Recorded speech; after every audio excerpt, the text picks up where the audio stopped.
પૂર્ણ પુરુષોત્તમ પ્રભુ પરબ્રહ્મ જય સર્વોપરી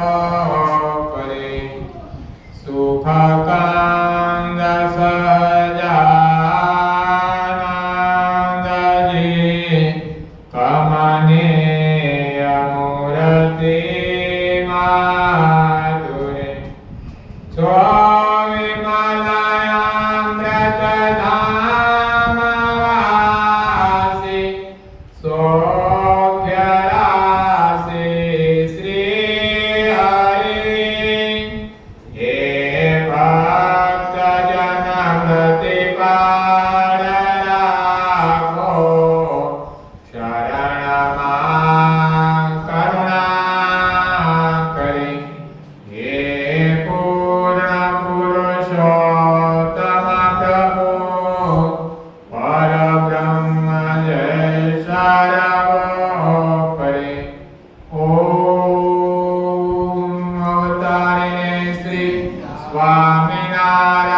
સ્વામિનારાયણાય નમો નમઃ. ઓમ અવતારિણે શ્રી હરિ કૃષ્ણાય નમો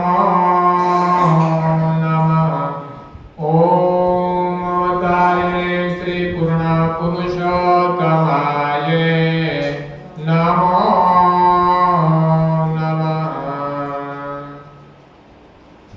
સ્વામિનારાયણ હરે સ્વામિનારાયણ હરે.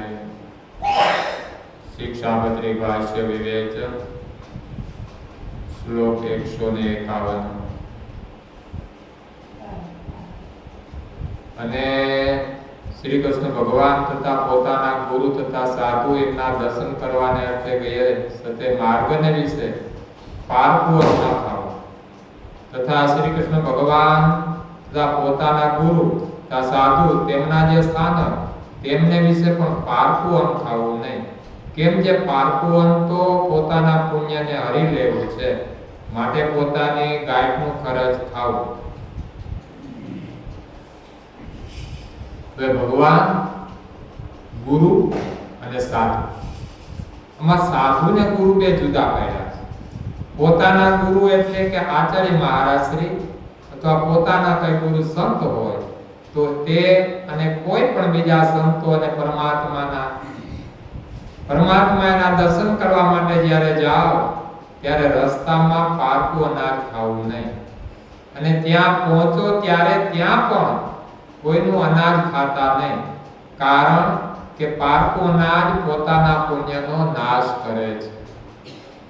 તમને કે મને કદાચ ખ્યાલ ના હોય, પણ કોઈ વયોવૃદ્ધ હરિભક્ત કે કોઈ વૃદ્ધ સંતોને પૂછી જુઓ તો એમ કહેશે કે વર્ષો પહેલા એવો રિવાજ હતો કે હરિભક્તો ગામડેથી બહારથી અમદાવાદમાં સમયે આવતા ત્યારે પોતાની સાથે સુખડીનો ડબ્બો કે કાંઈ પણ ભાતું બાંધીને લાવતા, કારણ કે એ સમજતા કે મંદિરે દર્શન કરવા જઈએ છીએ, નહીં કે મંદિરનું ખાવા.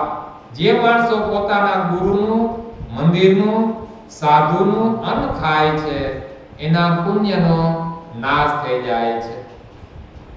તો ક્યાં શિક્ષાપત્રીનો શ્લોક અને ક્યાં આપણે શું કરીએ ખબર છે? જાત્રાએ જમવા જઈએ, જાત્રાએ જવાના હોઈએ અને જૂનાગઢ, ગઢડા, વડતાલ, ભુજ, મૂડી તો કાગળ લખીએ કે 25 જણા આવીએ છીએ, ઉપલો મેળો ઓળાવી રાખજો, દૂધપાક પૂરીની રસોઈ કરી રાખજો. ક્યાં આપણો વર્તમાન કાળનો વ્યવહાર અને ક્યાં શિક્ષાપત્રીનો શ્લોક. સાથે બાંધી જાઓ અને ખાવું હોય તમારું અનાજ, તમારું સીધું બધું લઈ. અહીં આગળ આપણી સંત પરંપરા એક ખુલાસો કરે છે. દાખલા તરીકે તમે છપૈયા ગયા હો, છપૈયા તો એવું સ્થાન છે ત્યાં બહારથી કાંઈ મળે નહીં, કોઈ બજાર નહીં, કોઈ દુકાન નહીં. તમે કદાચ વેચાતું લો તો મંદિરમાંથી જ લેવું પડે. તો એવા સ્થાનમાં મંદિરના અનાજનો, મંદિરના મકાનનો, મંદિરના પાણીનો ઉપયોગ કર્યો હોય તો વિચાર કરવો કે આપણે કોઈ દિલ્હી જેવા શહેરમાં કોઈ હોટલ કે લોજમાં એક રાત રહ્યા હોય તો રૂમનું ભાડું કેટલું આપવું પડે?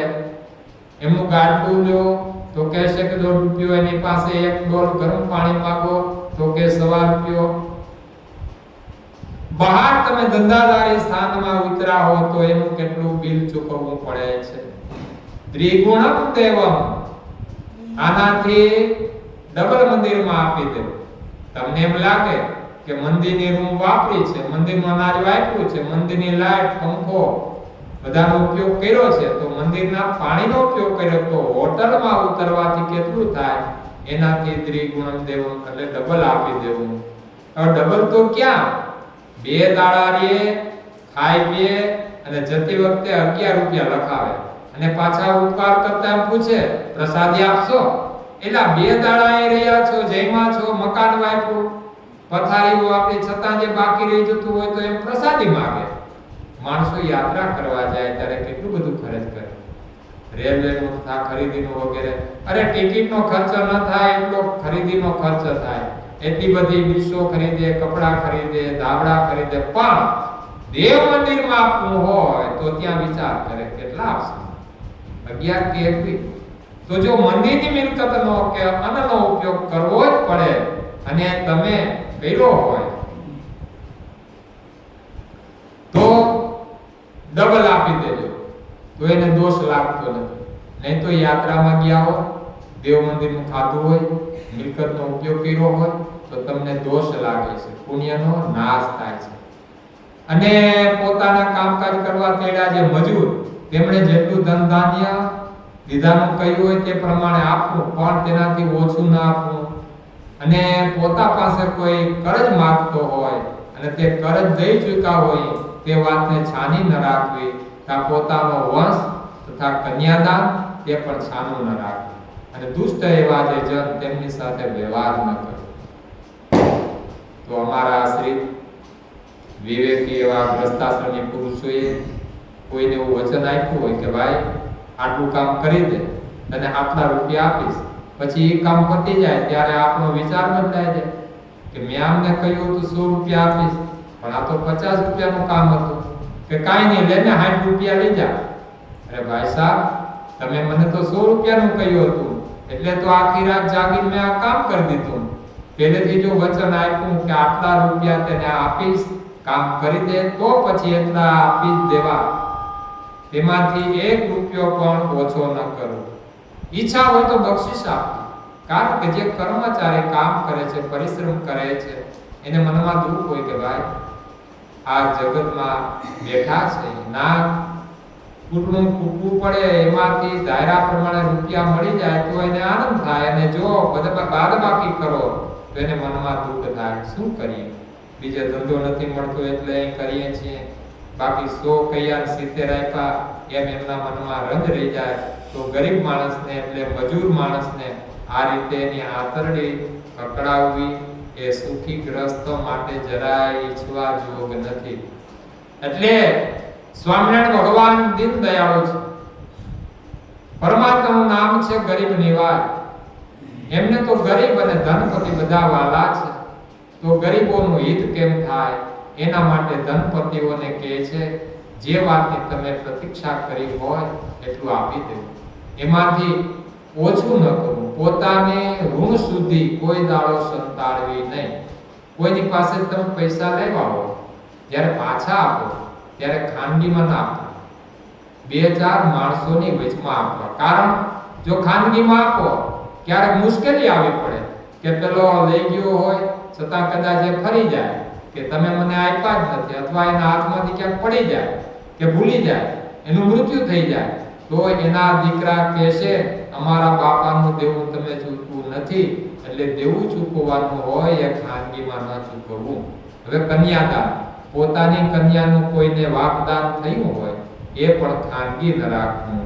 અને દુર્જન માણસ સાથે વ્યવહાર ન કરવો. આપણને એકવાર અનુભવ થાય, પરિચય થાય કે આ બહુ દુર્બુદ્ધિનો છે, ખરાબ સ્વભાવનો છે, પછી એની સાથે સંસારનો વ્યવહાર, આર્થિક બાબતોનો સંબંધ રાખવો નહીં.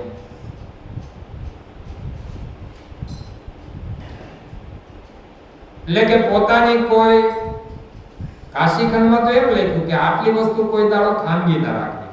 એટલે કે પોતાની કોઈ દોષ થઈ ગયો હોય પાપાચારણ એ પણ પોતાના ગુરુને કહેવું ખાનગી ન રાખવું, કન્યાદાન ખાનગી ન રાખવું, ઋણદાન ચૂકવીએ એ કોઈ દિવસે ખાનગી ન રાખવું, ત્યાર પછી પોતાનો વંશ ખરીદી વેચાણ, કન્યાનું દાન, ઋણ વગેરે પોતાને જે પ્રાપ્તિ થાય એ કોઈને તો કઈ રાખવી, એકદમ ખાનગી ન રાખવી. કાલ ઉઠીને કહેશે કે આ રૂપિયા ક્યાંથી લેવા, તો કોઈ એક જાણકાર હોવો જોઈએ કે આ દ્રવ્યની પ્રાપ્તિ એને આ રીતે થયેલી છે. દુર્જન માણસો સાથે જે વ્યવહાર કરે છે એ દુખી થાય.